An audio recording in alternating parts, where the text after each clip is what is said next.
सत श्री अकाल जी। The खालस TV देखने वाले देश दुनिया के साडे सारे दर्शकों का बहुत बहुत स्वागत है। एमरजेंसी बुलेटिन के नाल मैं हरशरण कौर। बुलेटिन दे विच दसांगे अज दे दिन दीयां सारियां वड्डियां ताज़ा ते अहम हुण तक दीयां खास खबरां। शुरुआत करांगे मौसम की खबर तो। मौसम विभाग ने अगले 5 दिनों तक उत्तरी भारत विच बहुत ज़्यादा संघनी धुंध पैण की पेशीनगोई की है, जिसके चलदियां पंजाब ते उत्तरी हरियाणा दे विच भी संघनी धुंध छाई रहेगी। दिसंबर के पहले 2 हफ्तिਆਂ दौरान हिमालय के उचाई वाले ते नीवें इलाकों के विच बहुत घट बर्फबारी हुई। इस महीने दौरान हिमाचल प्रदेश विच लगभग 97% ਅਤੇ जम्मू कश्मीर ਦੇ ਵਿੱਚ 80% ਮੀਂਹ ਅਤੇ बर्फबारी ਦੇ ਵਿੱਚ कमी दर्ज की गई है। मौसम विभाग ने यह भी दस्सिया कि धुंध पैण करके अमृतसर, पटियाला, बरेली, लखनऊ ते बहरीच ਦੇ ਵਿੱਚ सवेरे 5:30 वजे देखण ਦੀ हद सिर्फ 25 ਤੋਂ 30 मीटर दर्ज की गई। पंजाब के बहुत सारे जिलों के विच संघनी धुंध लगातार पै रही है, चाहे माझा होवे, मालवा जां फिर दुआबा। कई जिलों के विच जिहड़े पिंड ते शहर ने वो धुंध की संघनी चादर दे विच लपेटे पए ने ते पंजाब दे विच संघनी धुंध कारण हादसे वापरने भी शुरू हो गए ने। सरहंद लुधियाना जीटी रोड ते जीरो विजिबिलिटी होने करके सोमवार नूं तड़के 7 गड्डियां आपस दे विच भिड़ गईयां। जीरो विजिबिलिटी दे चलदियां ये जिहड़ा हादसा होया है उस दे विच 3 लोग गंभीर रूप च जख्मी हो गए, हस्पताल दे विच दाखिल ने। ते इसे तरह हरियाणा दे विच भी धुंध कारण हादसे वापर रहे ने। हुण गल करांगे उस खबर दी जिस दा जिक्र सारा दिन चलदा रहा। ये खबर संकेत दिंदी है कि किसान मोर्चे दे विच अहम योगदान पाउण वाले मददगारां ते शिकंजा कसिया जा रहा है। दरअसल पंजाब दे 2 मशहूर पंजाबी गायक कंवर गरेवाल अते रणजीत बावा इक्को दिन IT दी राडार ते आ गए। पता लग्या कि कंवर गरेवाल दे मोहाली दे सैक्टर 104 स्थित ताज टावर दे फ्लैट नंबर 102 दे विच इनकम टैक्स दे अधिकारी छापा मारन पहुंचे।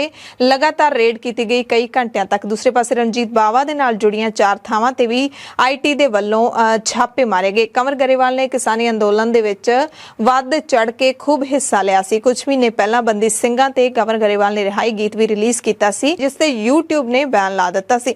सूत्रे भी दस रहे कि गरेवाल नूं एक पुराने मामले विच नोटिस भी भेजा गया सी, पर वो पेश नहीं होए, इसलिए IT दे वल्लों रेड मारी गई। छापे दौरान CRPF के जवान भी मौजूद रहे। कंवर गरेवाल तो पुछ पड़ताल की जानकारी भी मिली। सूत्रों मुताबिक गायक दे कोलों गैंगस्टरां दे पंजाबी संगीत इंडस्ट्रीज दे विच दखल अते कुछ गायकां दे नाल कथित संबंधां ते उन्हां नूं मिलदियां धमकियां संबंधी सवाल कीते गए। बटाला दे विच रणजीत बावा दे जिहड़े 4 ठिकाणिਆਂ ते इनकम टैक्स विभाग दे वल्लों छापा मारिया गया। उन्हां दे विच 2 घर बावा दे बटाला वाले शामिल सन। एक बावा दे PA डिप्टी वोरा दा घर शिकंजे ते लिया गया ते रणजीत बावा दे मोहाली वाले अपार्टमेंट ते भी IT दे अधिकारियों ने दस्तावेज़ां दी जांच की।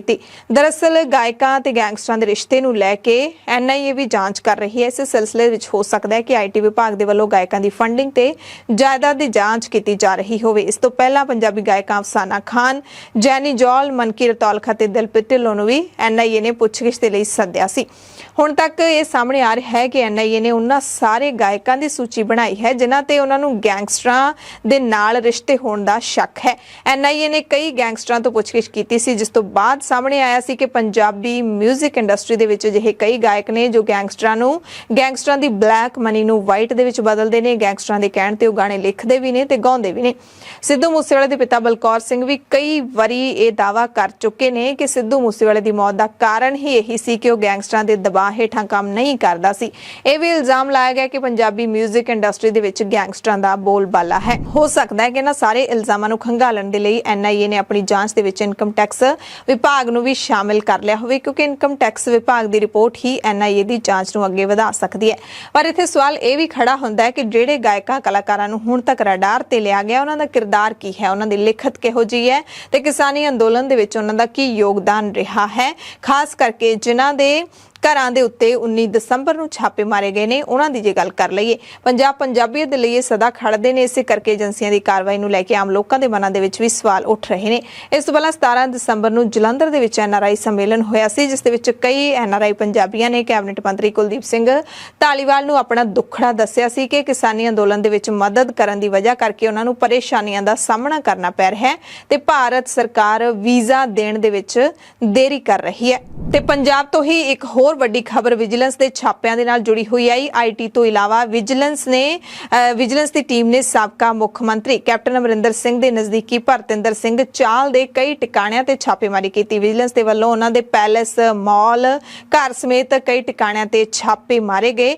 ਜਾਣਕਾਰੀ ਮੁਤਾਬਿਕ ਭਰਤਿੰਦਰ ਸਿੰਘ ਚਾਲ ਦੀਆਂ ਕਈ ਜਾਇਦਾਦਾਂ ਨੇ ਜਿਨ੍ਹਾਂ ਤੇ ਵਿਜੀਲੈਂਸ ਵਿਭਾਗ ਦੀ ਨਜ਼ਰ ਸੀ ਤੇ ਹੁਣ ਇਹਨਾਂ ਸਾਰੀਆਂ ਤੇ ਵਿਭਾਗ ਦੇ ਵੱਲੋਂ ਸਕੈਨਿੰਗ ਯਾਨੀ ਕਿ ਗਿਣਤੀਆਂ ਮਿਣਤੀਆਂ ਚੱਲ ਰਹੀਆਂ ਨੇ। ਸਾਹਮਣੇ ਆਇਆ ਕਿ ਵਿਜੀਲੈਂਸ ਦੀ ਇੱਕ ਟੀਮ ਉਹਨਾਂ ਦੇ ਸਰਹੰਦ ਵਿੱਚ ਬਣੇ 5 ਸਟਾਰ ਪੈਲੇਸ ਤੇ ਵੀ ਰੇਡ ਮਾਰਨ ਗਈ ਸੀ, ਪਰ ਉੱਥੇ ਜਿੰਦਰਾ ਲੱਗਿਆ ਹੋਣ ਕਰਕੇ ਟੀਮ ਵਾਪਸ ਆ ਗਈ। 2002 ਤੋਂ 2007 ਦੀ ਕੈਪਟਨ ਸਰਕਾਰ ਵੇਲੇ ਵੀ ਭਰਤਿੰਦਰ ਸਿੰਘ ਚਾਲ ਮੁੱਖ ਮੰਤਰੀ ਦੇ ਮੀਡੀਆ ਸਲਾਹਕਾਰ ਸਨ ਤੇ ਕਈ ਵਾਰੀ ਵਿਵਾਦਾਂ ਦੇ ਵਿੱਚ ਘਿਰੇ ਰਹੇ। ਜਦੋਂ ਕੈਪਟਨ ਦੀ ਸਰਕਾਰ ਚਲੀ ਗਈ ਸੀ ਤਾਂ ਅਕਾਲੀ ਦਲ ਬੀਜੇਪੀ ਸਰਕਾਰ ਦੇ ਵਿੱਚ ਉਹਨਾਂ ਦੇ ਖਿਲਾਫ ਕਈ ਕੇਸ ਚਲਾਏ ਗਏ ਤੇ ਚਾਲ ਦੀ ਗ੍ਰਿਫਤਾਰੀ ਵੀ ਹੋਈ। ਕਈ ਮਹੀਨੇ ਤੱਕ ਉਹ ਜੇਲ੍ਹ ਦੇ ਵਿੱਚ ਹੀ ਰਹੇ ਸਨ। ਸੋ ਭਰਤਿੰਦਰ ਸਿੰਘ ਚਾਲ ਨੂੰ ਵਿਜੀਲੈਂਸ ਦੀ ਟੀਮ ਹੈ ਜਿਹੜੀ ਉਹ ਨਿਸ਼ਾਨੇ ਤੇ ਲੈ ਰਹੀ ਹੈ ਤੇ ਆਈਟੀ ਹੈ ਜਿਹੜੀ ਆਈਟੀ ਇਨਕਮ ਟੈਕਸ ਵਿਭਾਗ ਹੈ ਜਿਹੜਾ ਉਹ ਪੰਜਾਬ ਦੇ ਗਾਇਕਾਂ ਦੇ ਘਰਾਂ ਦੇ ਉੱਤੇ ਰੇਡ ਕਰ ਰਿਹਾ ਹੈ। ਖਬਰ ਜ਼ੀਰਾ ਦੇ ਪਿੰਡ ਮਨਸੂਰਵਾਲ ਕਲਾਂ ਦੇ ਵਿੱਚ ਸ਼ਰਾਬ ਫੈਕਟਰੀ ਦੇ ਬਾਹਰ ਲੱਗੇ ਧਰਨੇ ਤੋਂ ਆ ਰਹੀ ਹੈ, ਜਿੱਥੇ ਪੁਲਿਸ ਦੀ ਤਾਨਾਸ਼ਾਹ ਕਾਰਵਾਈ ਤੋਂ ਬਾਅਦ ਸੰਘਰਸ਼ ਹੋਰ ਵੀ ਤਿੱਖਾ ਹੋ ਗਿਆ ਜਾਪਦਾ, ਪਰ ਪੁਲਿਸ ਦੀ ਕਾਰਵਾਈ ਵੀ ਨਾਲੋਂ ਨਾਲ ਤੇਜ਼ ਹੋ ਰਹੀ ਹੈ।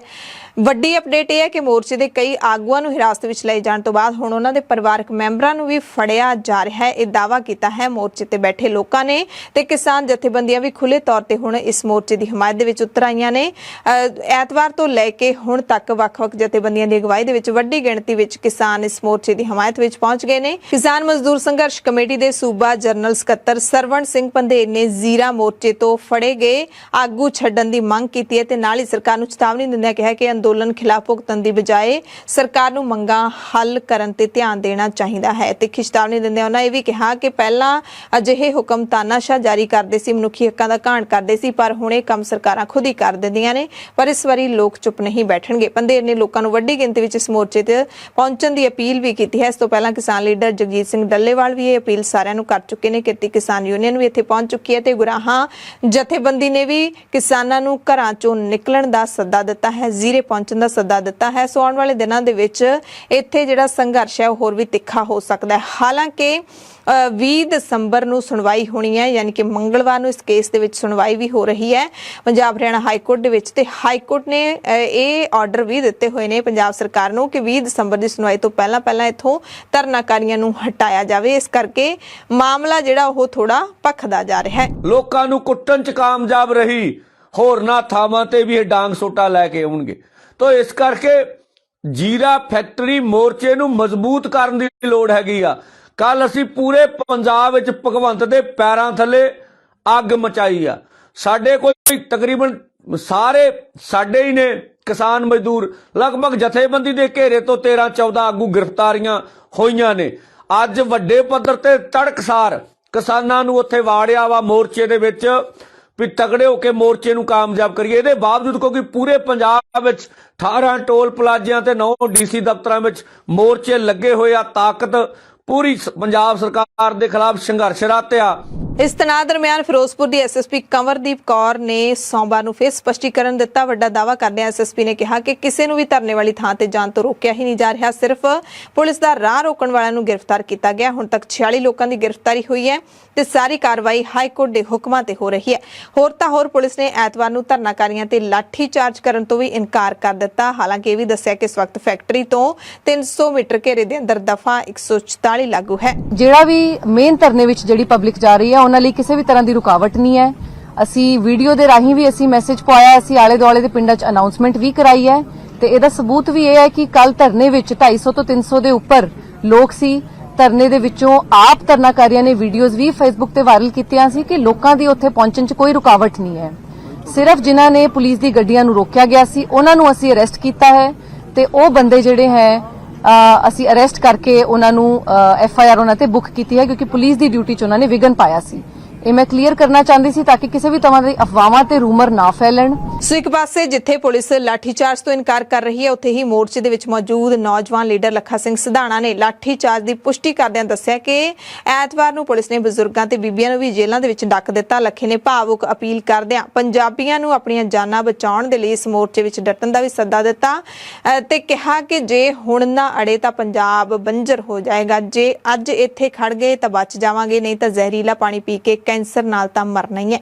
ਪ੍ਰਸ਼ਾਸਨ ਨੂੰ ਚੁਣੌਤੀ ਦਿੰਦਿਆਂ ਲੱਖੇ ਨੇ ਵੀ ਕਿਹਾ ਕਿ ਹੱਕ ਸੱਚ ਦੀ ਲੜਾਈ ਵਿੱਚ ਅਸੀਂ ਇੱਥੇ ਡਟ ਕੇ ਖੜੇ ਰਹਾਂਗੇ ਕਿਉਂਕਿ ਮਸਲਾ ਪੰਜਾਬ ਦੇ ਪਾਣੀਆਂ ਦਾ ਹੈ, ਪੰਜਾਬ ਦੀ ਹਵਾ ਦਾ ਹੈ। ਚੜ੍ਹਦੀ ਕਲਾ 'ਚ ਮੋਰਚਾ ਤੇ ਡਟੇ ਹੋਏ ਨੇ ਲੋਕ, ਸੰਗਤ ਡਟੀ ਹੋਈ ਹੈ ਕਿਉਂਕਿ ਮਸਲਾ ਬਹੁਤ ਗੰਭੀਰ ਆ। ਮਸਲਾ ਸਾਡੀ ਧਰਤੀ, ਸਾਡੇ ਪਾਣੀਆਂ, ਸਾਡੀਆਂ ਹਵਾਵਾਂ ਨੂੰ ਬਚਾਉਣ ਦਾ, ਸਾਡੀਆਂ ਨਸਲਾਂ ਨੂੰ ਬਚਾਉਣ ਦਾ, ਸਾਡੀਆਂ ਪੀੜ੍ਹੀਆਂ ਨੂੰ ਬਚਾਉਣ ਦਾ ਤੇ ਇਹਦੇ ਲਈ ਕਿਸੇ ਵੀ ਹੱਦ ਤੱਕ ਸਾਨੂੰ ਜਾਣਾ ਪਵੇ, ਅਸੀਂ ਪਿੱਛੇ ਨਹੀਂ ਹਟਾਂਗੇ। ਇਸ ਗੱਲ ਦਾ ਲੋਕਾਂ ਨੇ ਹਿੱਕਾਂ ਤਣ ਕੇ ਖੜ ਗਏ ਆ। ਬਥੇਰੀਆਂ ਟੋਕਾਂ ਲਾਈਆਂ ਇੱਥੇ ਪੁਲਿਸ ਨੇ, ਬੜੇ ਯਤਨ ਕੀਤੇ ਇਹਨੂੰ ਤਾਰ ਪਿੰਡੋ ਕਰਨ ਲਈ, ਇਹਨੂੰ ਖਤਮ ਕਰਨ ਦੇ ਲਈ, ਪਰ ਪ੍ਰਮਾਤਮਾ ਦੀ, ਰੱਬ ਦੀ ਕੋਈ ਬਖਸ਼ਿਸ਼ ਹੋਈ ਹੈ ਇਸ ਮੋਰਚੇ ਦੇ ਉੱਤੇ ਕਿ ਬਹੁਤ ਕੁਝ ਕਰਨ ਦੇ ਬਾਵਜੂਦ ਵੀ ਇਹ ਸਰਕਾਰ ਦੇ ਸਾਰੇ ਯਤਨ ਤੇ ਪ੍ਰਸ਼ਾਸਨ ਦੇ ਸਾਰੇ ਯਤਨ ਫੇਲ ਹੋਏ ਨੇ। ਰਾਤ ਹੀ ਬਥੇਰੇ ਚੜ ਕੇ ਆਉਂਦੇ ਸੀ, ਬਥੇਰੇ ਗੱਲਾਂ ਕਰਦੇ ਸੀ ਕਿ ਇਹ ਪਤਾ ਨਹੀਂ ਰਾਤ ਨੂੰ ਧੁੰਦ ਦਾ ਫਾਇਦਾ ਉਠਾ ਕੇ ਬਾਣਾ ਬੇਦੀ ਨਿਕਲ ਜਾਣਗੇ। ਸੋ ਇਹ ਭੁਲੇਖਾ ਇੱਕ ਤਾਂ ਕੱਢ ਦਿਓ ਕਿ ਰਾਹਾਂ ਵੇਚਦੀ ਆਇਆ ਤੇ ਤੁਹਾਡੇ ਸਾਹਮਣੇ ਰਾਹਾਂ ਵੇਚਦੀ ਜਾਵਾਂਗੇ, ਜਿੱਧਰ ਦੀ ਆਇਆ ਉਧਰ ਦੀ ਜਾਵਾਂਗੇ। ਬਾਣਾ ਬੇਦੀ ਭੱਜਣ ਵਾਲੇ ਹੁੰਦੇ ਤਾਂ ਇੱਥੇ ਡਟਦੇ ਨਹੀਂ ਸੀ। ਇਸ ਮੌਕੇ ਕੜਾਕੇ ਦੀ ਠੰਡ ਵਿੱਚ ਧਰਨੇ ਤੇ ਬੈਠੇ ਲੋਕਾਂ ਦੀਆਂ ਮੁਸ਼ਕਲਾਂ ਦਾ ਜ਼ਿਕਰ ਕਰਦਿਆਂ ਲੱਖੇ ਨੇ ਮੋਰਚੇ ਦੇ ਵਿੱਚ ਆਉਣ ਵਾਲੀ ਸੰਗਤ ਤੇ ਬੀਬੀਆਂ ਦੀ ਮਦਦ ਦੇ ਲਈ ਸਮਾਜ ਸੇਵੀ ਸੰਸਥਾਵਾਂ ਨੂੰ ਵੀ ਮੂਹਰੇ ਆਉਣ ਦੀ ਅਪੀਲ ਕੀਤੀ। ਕੱਲ ਕੰਮ ਕੀਤਾ, ਤੁਸੀਂ ਦੇਖ ਹੀ ਲਿਆ ਕਿ ਕਿਵੇਂ ਬੀਬੀਆਂ ਨੂੰ ਕੁੱਟਿਆ ਗਿਆ, ਕਿਵੇਂ ਬੀਬੀਆਂ ਨੂੰ ਘੜੀਸਿਆ ਗਿਆ, ਕਿਵੇਂ ਮੁਕੱਦਮੇ ਜੇਲਾਂ। ਕੱਲ 80 ਸਾਲ ਦੇ ਬਜ਼ੁਰਗਾਂ ਨੂੰ ਫੜ ਕੇ ਇਹਨਾਂ ਨੇ ਰਾਤ, ਕੱਲ ਦੀ ਗੱਲ ਕਰਦਾ ਮੈਂ, ਕੱਲ ਦਿਨ ਦੀ, ਆਥਣ ਦੀ ਗੱਲ, ਕੱਲ ਦੁਪਹਿਰ ਦੀ ਗੱਲ, ਕਿਵੇਂ 80 ਸਾਲ ਦੇ ਬਜ਼ੁਰਗਾਂ ਨੂੰ, ਮਾਈਆਂ ਨੂੰ ਫੜ ਕੇ ਕਿਸੇ ਨੂੰ ਫਿਰੋਜ਼ਪੁਰ ਜੇਲ੍ਹ ਭੇਜਤਾ, ਕਿਸੇ ਨੂੰ ਮੁਕਤਸਰ ਭੇਜਤਾ, ਕਿਸੇ ਨੂੰ ਫਰੀਦਕੋਟ ਭੇਜਤਾ, ਮੁਕੱਦਮੇ ਪਾ ਕੇ। ਪੰਜਾਬ ਦੇ ਵਿੱਚ ਰੇਤਾ ਬਜਰੀ ਦੀ ਸਰਕਾਰੀ ਵਿਕਰੀ ਸ਼ੁਰੂ ਹੋ ਚੁੱਕੀ ਹੈ। ਪੰਜਾਬ ਦੇ ਕੈਬਨਿਟ ਮੰਤਰੀ, ਮਾਈਨਿੰਗ ਮੰਤਰੀ ਹਰਜੋਤ ਸਿੰਘ ਬੈਂਸ ਨੇ ਇਸ ਦੀ ਸ਼ੁਰੂਆਤ ਕਰਵਾਈ ਹੈ। ਬੈਂਸ ਨੇ ਦਾਅਵਾ ਕਰਦਿਆਂ ਕਿਹਾ ਕਿ ਪੰਜਾਬ ਦੇ ਵਿੱਚ 90% ਨਜਾਇਜ਼ ਮਾਈਨਿੰਗ ਬੰਦ ਹੋ ਚੁੱਕੀ ਹੈ ਤੇ ਜਿਹੜਾ ਵੀ ਨਜਾਇਜ਼ ਮਾਈਨਿੰਗ ਕਰੇਗਾ ਉਸ ਨੂੰ ਜੇਲ੍ਹ 'ਚ ਜਾਣ ਤੋਂ ਕੋਈ ਨਹੀਂ ਰੋਕ ਸਕਦਾ। ਮੁਹਾਲੀ ਦੇ ਵਿੱਚ ਪਹਿਲਾ ਵਿਕਰੀ ਕੇਂਦਰ ਖੋਲ੍ਹ ਦਿੱਤਾ ਗਿਆ ਹੈ। ਇਸ ਵਿਕਰੀ ਕੇਂਦਰ ਦੀ ਸ਼ੁਰੂਆਤ ਤੋਂ ਬਾਅਦ ਪ੍ਰੈਸ ਕਾਨਫਰੰਸ ਕਰਦਿਆਂ ਹਰਜੋਤ ਬੈਂਸ ਨੇ ਦੱਸਿਆ ਕਿ ਮੁਹਾਲੀ ਵਿਚਲੇ ਇਸ ਕੇਂਦਰ ਤੇ ਸਰਕਾਰੀ ਰੇਟ ਤੇ ਲੋਕਾਂ ਨੂੰ ਰੇਤਾ ਤੇ ਬਜਰੀ ਮਿਲਿਆ ਕਰਨਗੇ। ਇਹਨਾਂ ਦੀ ਸਪਲਾਈ ਸਰਕਾਰੀ ਖੱਡਾਂ ਤੋਂ ਇਸ ਕੇਂਦਰ ਤੱਕ ਕੀਤੀ ਜਾਵੇਗੀ ਤੇ ਪੰਜਾਬ ਦੇ ਵਿੱਚ ਹੁਣ ਖੱਡ ਤੋਂ 9 ਰੁਪਏ ਤੇ ਕ੍ਰੈਸ਼ਰ ਤੋਂ 20 ਰੁਪਏ ਦੇ ਵਿੱਚ ਰੇਤਾ ਮਿਲੇਗਾ। ਰਾਤ ਨੂੰ ਮਾਈਨਿੰਗ ਕਰਨ ਤੇ ਟਿੱਪਰ ਮਾਲਕ ਤੇ 2 ਲੱਖ ਦਾ ਜੁਰਮਾਨਾ ਹੋਏਗਾ। ਜੁਰਮਾਨਾ ਨਾ ਭਰਨ ਤੇ ਟਿੱਪਰ ਨਿਲਾਮ ਕੀਤਾ ਜਾਏਗਾ। ਅੱਗੇ ਰੇਤ 15-16 ਰੁਪਏ ਤੇ ਬਜਰੀ 20 ਰੁਪਏ ਵਿੱਚ ਦੇਣ ਦੀ ਕੋਸ਼ਿਸ਼ ਕਰਾਂਗੇ। ਇਹ ਮੰਤਰੀ ਨੇ ਸਾਰੇ ਐਲਾਨ ਕੀਤੇ ਨੇ। ਦੋਨੋਂ ਆਪਸ਼ਨਸ ਹੈ ਜੀ। ਇੱਥੇ ਬਹੁਤ ਸਾਰੇ ਟਿੱਪਰ ਮਾਲਕ ਵੀ ਜਦੋਂ ਚੱਲ ਪਿਆ ਤਾਂ ਜਿਵੇਂ ਬਿਲਕੁਲ 에어ਪੋਰਟ ਟਾਈਪ ਜਾਂ ਰੇਲਵੇ ਸਟੇਸ਼ਨ ਦੇ ਬਾਹਰ ਵਾਲਾ ਸਿਸਟਮ ਬਣ ਜਾਊਗਾ। ਕੋਈ ਆਪਣਾ ਲੈ ਕੇ ਆਣਾ ਚਾਹੁੰਦਾ ਉਹ ਵੀ ਲੈ ਲਵੇ। 3 ਜ਼ਿਲ੍ਹਿਆਂ ਦੀਆਂ ਬਣ ਚੁੱਕੀਆਂ, ਰੋਪੜ, ਪਠਾਨਕੋਟ ਤੇ ਫਾਜ਼ਿਲਕਾ। 3 ਜ਼ਿਲ੍ਹਿਆਂ ਦੀ ਬਣ ਚੁੱਕੀਆਂ। 6 ਦੀ ਪ੍ਰੋਸੈਸ ਹੈ। ਦਿਨ ਰਾਤ ਮਿਹਨਤ ਕਰ ਰਹੇ ਹਾਂ ਤੇ ਜਦੋਂ ਇਹ ਵੀ 2-3 ਮਹੀਨੇ ਦੀ ਗੱਲ ਹੈ। ਰੇਤਾ ਤੁਹਾਨੂੰ ਅਸੀਂ 15 ਰੁਪਏ ਦੇਵਾਂਗੇ, ਬਜਰੀ 20 ਰੁਪਏ ਦੇਵਾਂਗੇ, ਪਰ ਇਹ ਹੁਣ ਮਜਬੂਰੀ 'ਚ, ਤਾਂ ਕਿ ਸਟੇਟ ਇੱਕਦਮ ਹੀ ਰੁਕੀ ਹੋਈ ਸੀ ਮਜਬੂਰੀ 'ਚ। 2-3 ਮਹੀਨੇ 'ਚ ਜਦੋਂ ਸਾਡੀ ਨਵੀਂ ਪਾਲਿਸੀ ਆ ਗਈ ਫਰਵਰੀ 23 ਤੋਂ ਬਾਅਦ ਤੇ ਜਦੋਂ ਸਾਡੀਆਂ ਆਪਣੀਆਂ ਖੱਡਾਂ ਚੱਲ ਪਈਆਂ ਤਾਂ ਤੁਹਾਨੂੰ ਪੰਜਾਬੀਆਂ ਨੂੰ ਅਸੀਂ 15-16 ਰੁਪਏ 'ਚ ਰੇਤਾ ਤੇ 20-22 ਰੁਪਏ 'ਚ ਬਜਰੀ ਪੂਰੇ ਪੰਜਾਬ ਸਪਲਾਈ ਕਰਾਂਗੇ। ਸੰਸਦ ਦੇ ਸਰਦ ਰੁੱਤ ਸੈਸ਼ਨ ਦੀ ਗੱਲ ਕਰ ਲਈਏ ਤਾਂ ਪੰਜਾਬ ਦੇ ਆਮ ਆਦਮੀ ਪਾਰਟੀ ਦੇ ਰਾਜ ਸਭਾ ਮੈਂਬਰ ਕੀ ਕੁਝ ਬੋਲੇ ਨੇ ਉਹਦੀ ਜਾਣਕਾਰੀ ਦੇ ਦਿੰਦੇ ਆ। ਸਭ ਤੋਂ ਪਹਿਲਾਂ ਰਾਜ ਸਭਾ ਮੈਂਬਰ ਤੇ ਵਾਤਾਵਰਣ ਪ੍ਰੇਮੀ ਸੰਤ ਬਲਵੀਰ ਸਿੰਘ ਸੀਚੇਵਾਲ ਦੀ ਗੱਲ ਕਰਾਂਗੇ, ਜਿਨ੍ਹਾਂ ਨੇ ਰਾਜ ਸਭਾ ਦੇ ਵਿੱਚ ਕਿਸਾਨਾਂ ਦੀਆਂ ਖੁਦਕੁਸ਼ੀਆਂ ਦਾ ਸੰਜੀਦਾ ਮਾਮਲਾ ਚੁੱਕਿਆ, ਗੰਭੀਰ ਮਾਮਲਾ ਚੁੱਕਿਆ। ਉਹਨਾਂ ਨੇ ਐਨਸੀਆਰਬੀ ਦੀ ਇੱਕ ਰਿਪੋਰਟ ਦਾ ਹਵਾਲਾ ਦਿੰਦਿਆਂ ਦੱਸਿਆ ਕਿ 2017 ਤੋਂ 21 ਤੱਕ 53,000 ਕਿਸਾਨਾਂ ਅਤੇ ਮਜ਼ਦੂਰਾਂ ਨੇ ਪੰਜਾਬ ਦੇ ਵਿੱਚ ਖੁਦਕੁਸ਼ੀਆਂ ਕੀਤੀਆਂ ਨੇ। ਇਹ 4 ਸਾਲਾਂ ਦੇ ਵਿੱਚ ਇੱਕ ਵੱਡਾ ਅੰਕੜਾ ਹੈ ਕਿਉਂਕਿ ਉਹਨਾਂ ਨੂੰ ਫਸਲਾਂ ਦੀ ਢੁਕਵੀਂ ਕੀਮਤ ਨਹੀਂ ਮਿਲਦੀ ਸੀ। ਨਾਲ ਦੀ ਨਾਲ ਕਾਰਨ ਵੀ ਉਹਨਾਂ ਨੇ ਦੱਸਿਆ ਹੈ। ਸੀਚੇਵਾਲ ਨੇ ਕਿਹਾ ਕਿ 2021 ਦੇ ਵਿੱਚ ਖੇਤੀ ਸੁਧਾਰ ਕਾਨੂੰਨਾਂ ਦੇ ਖਿਲਾਫ ਅੰਦੋਲਨ ਦੌਰਾਨ ਕੇਂਦਰ ਸਰਕਾਰ ਨੇ ਜੋ ਮੰਗਾਂ ਮੰਨੀਆਂ ਸਨ ਉਹਨਾਂ ਨੂੰ ਹਾਲੇ ਤੱਕ ਪੂਰਾ ਨਹੀਂ ਕੀਤਾ ਗਿਆ। ਉਹਨਾਂ ਕੁਦਰਤੀ ਖੇਤੀ ਤੇ ਜ਼ੋਰ ਦਿੰਦਿਆਂ ਕਿਹਾ ਕਿ ਪੰਜਾਬ ਕੋਲ ਖੇਤੀ ਯੋਗ ਰਕਬਾ ਸਿਰਫ 1.5% ਹੈ। ਦੇਸ਼ ਵਿੱਚ ਵਰਤੀਆਂ ਜਾਂਦੀਆਂ ਖਾਦਾਂ ਤੇ ਕੀਟਨਾਸ਼ਕਾਂ ਦਾ ਕੁੱਲ 9% ਹਿੱਸਾ ਸਿਰਫ ਪੰਜਾਬ ਵਰਤ ਰਿਹਾ ਹੈ। ਇਸ ਨਾਲ ਨਾਲ ਧਰਤੀ ਪ੍ਰਦੂਸ਼ਿਤ ਹੋ ਰਹੀ ਹੈ। ਇਸ ਲਈ ਕੁਦਰਤੀ ਖੇਤੀ ਵੱਲ ਮੁੜਿਆ ਜਾਣਾ ਚਾਹੀਦਾ ਹੈ ਤੇ ਖੇਤੀ ਵਿਭਿੰਨਤਾ ਨੂੰ ਅਪਣਾਇਆ ਜਾਵੇ। ਇਸ ਸੰਬੰਧੀ ਕੇਂਦਰ ਸਰਕਾਰ ਠੋਸ ਨੀਤੀ ਵੀ ਬਣਾਵੇ। ਉਹਨਾਂ ਕਿਸਾਨੀ ਨੂੰ ਕਰਜ਼ੇ ਦੇ ਜਾਲ ਵਿੱਚੋਂ ਕੱਢਣ ਲਈ ਕਾਰਪੋਰੇਟਾਂ ਦੀ ਤਰਜ਼ ਤੇ ਕਿਸਾਨੀ ਦੇ ਕਰਜ਼ੇ ਮਾਫ ਕਰਨ ਦੀ ਮੰਗ ਵੀ ਕੀਤੀ। ਹਾਲਾਂਕਿ ਇਹ ਵੀ ਕਾਫੀ ਚੁੰਝ ਚਰਚਾ ਕੀਤੀ ਜਾ ਰਹੀ ਹੈ ਕਿ ਸੰਤ ਬਲਵੀਰ ਸਿੰਘ ਸੀਚੇਵਾਲ, ਜਿਨ੍ਹਾਂ ਨੂੰ ਵਾਤਾਵਰਣ ਪ੍ਰੇਮੀ ਕਿਹਾ ਜਾਂਦਾ ਹੈ, ਵਾਤਾਵਰਣ ਦੇ ਵਿੱਚ ਅਹਿਮ ਯੋਗਦਾਨ ਪਾਉਂਦੇ ਨੇ, ਉਹਨਾਂ ਨੇ ਜ਼ੀਰੇ ਦੇ ਵਿੱਚ ਜਿਹੜੀ ਸ਼ਰਾਬ ਫੈਕਟਰੀ ਲੱਗੀ ਹੋਈ ਹੈ ਮਾਲਬਰੋਸ ਕੰਪਨੀ ਦੀ, ਉਸ ਦੇ ਨਾਲ ਜਿਹੜਾ ਲੋਕਾਂ ਦਾ ਪਾਣੀ ਪ੍ਰਦੂਸ਼ਿਤ ਹੋ ਰਿਹਾ ਹੈ, ਮਿੱਟੀ ਪ੍ਰਦੂਸ਼ਿਤ ਹੋ ਰਹੀ ਹੈ, ਉਸ ਦਾ ਮੁੱਦਾ ਨਹੀਂ ਚੁੱਕਿਆ। ਵਾਤਾਵਰਣ ਦਾ ਪ੍ਰਦੂਸ਼ਣ ਦਾ ਮੁੱਦਾ ਸੀਚੇਵਾਲ ਨੇ ਨਹੀਂ ਚੁੱਕਿਆ। 2017 ਤੋਂ 2021 ਤੱਕ 53,000 ਗਰੀਬ ਕਿਸਾਨ ਤੇ ਖੇਤ ਮਜ਼ਦੂਰਾਂ ਨੇ ਖੁਦਕੁਸ਼ੀਆਂ ਕੀਤੀਆਂ ਕਿਉਂਕਿ ਉਹਨਾਂ ਦੀਆਂ ਫਸਲਾਂ ਦਾ ਸਹੀ ਭਾਅ ਨਹੀਂ ਮਿਲਿਆ। ਇਹ ਬੇਹੱਦ ਮੰਦਭਾਗਾ ਹੈ। ਅੱਜ ਤੱਕ ਕਿਸਾਨਾਂ ਨੂੰ ਹਰ ਫਸਲ ਦੇ ਉੱਤੇ MSP ਵੀ ਨਹੀਂ ਜਿਹੜਾ ਹੈ ਮਿਲ ਰਿਹਾ। ਸੋ ਇਸ ਵਾਸਤੇ ਅਜਿਹੇ ਹਾਲਾਤਾਂ ਵਿੱਚ ਸਾਡੇ ਦੇਸ਼ ਦੇ ਫਸਲਾਂ ਵਿੱਚ ਕਦੋਂ ਲਾਹੇਵੰਦ ਮੁੱਲ ਮਿਲੂਗਾ। 2021 ਵਿੱਚ ਕਿਸਾਨ ਅੰਦੋਲਨ ਸਮੇਂ ਜੋ ਮੰਗਾਂ ਕੇਂਦਰ ਸਰਕਾਰ ਨੇ ਮੰਨੀਆਂ ਸਨ ਉਹ ਅਜੇ ਤੱਕ ਪੂਰਾ ਨਹੀਂ ਕੀਤਾ। ਕਿਰਪਾ ਕਰਕੇ ਉਹ ਸਾਰੀਆਂ ਮੰਗਾਂ ਪੂਰੀਆਂ ਕੀਤੀਆਂ ਜਾਣ। ਚੇਅਰਮੈਨ ਸਾਹਿਬ, ਪੰਜਾਬ ਦੇਸ਼ ਦੇ ਅੰਨ ਭੰਡਾਰ ਵਿੱਚ 40% ਜਿਹੜਾ ਹੈ ਹਿੱਸਾ ਪਾ ਰਿਹਾ ਤੇ ਇਸ ਕਿਸੇ ਸਮੇਂ ਇਹ 67% ਯੋਗਦਾਨ ਪੰਜਾਬ ਦੇ ਅੰਨ ਭੰਡਾਰ ਵਿੱਚ ਰਿਹਾ। ਉਧਰ ਆਮ ਆਦਮੀ ਪਾਰਟੀ ਦੇ ਇੱਕ ਹੋਰ ਰਾਜ ਸਭਾ ਮੈਂਬਰ ਰਾਘਵ ਚੱਡਾ ਨੇ ਵੀ ਰਾਜ ਸਭਾ 'ਚ ਮਹਿੰਗਾਈ ਤੇ ਬੇਰੁਜ਼ਗਾਰੀ ਦੇ ਮੁੱਦੇ ਚੁੱਕੇ। ਪੰਜਾਬ ਤੋਂ ਕੌਮਾਂਤਰੀ ਕਨੈਕਟੀਵਿਟੀ ਯਾਨੀ ਕਿ 에ਅਰ ਕਨੈਕਟੀਵਿਟੀ ਦਾ ਜ਼ਿਕਰ ਕਰਦਿਆਂ ਦੱਸਿਆ ਕਿ ਅੰਮ੍ਰਿਤਸਰ ਤੇ ਮੋਹਾਲੀ ਤੋਂ ਕੋਈ ਕੌਮਾਂਤਰੀ ਉਡਾਣ ਨਹੀਂ ਹੈ। ਹਾਲਾਂਕਿ ਪੰਜਾਬੀ ਦੁਨੀਆ ਭਰ 'ਚ ਵਸਦੇ ਨੇ ਪਰ ਅੰਤਰਰਾਸ਼ਟਰੀ ਹਵਾਈ ਅੱਡੇ ਪੰਜਾਬ 'ਚ ਸਿਰਫ ਨਾਮ ਦੇ ਹਨ। ਕੌਮਾਂਤਰੀ ਉਡਾਣਾਂ ਸ਼ੁਰੂ ਕੀਤੇ ਜਾਣ ਦੀ ਚੱਡਾ ਨੇ ਮੰਗ ਕੀਤੀ। ਲੁਧਿਆਣਾ ਤੇ ਆਦਮਪੁਰ ਦੇ ਵਿੱਚ ਬੰਦ ਪਏ ਹਵਾਈ ਅੱਡੇ ਚਾਲੂ ਕੀਤੇ ਜਾਣ ਦੀ ਵੀ ਮੰਗ ਕੀਤੀ।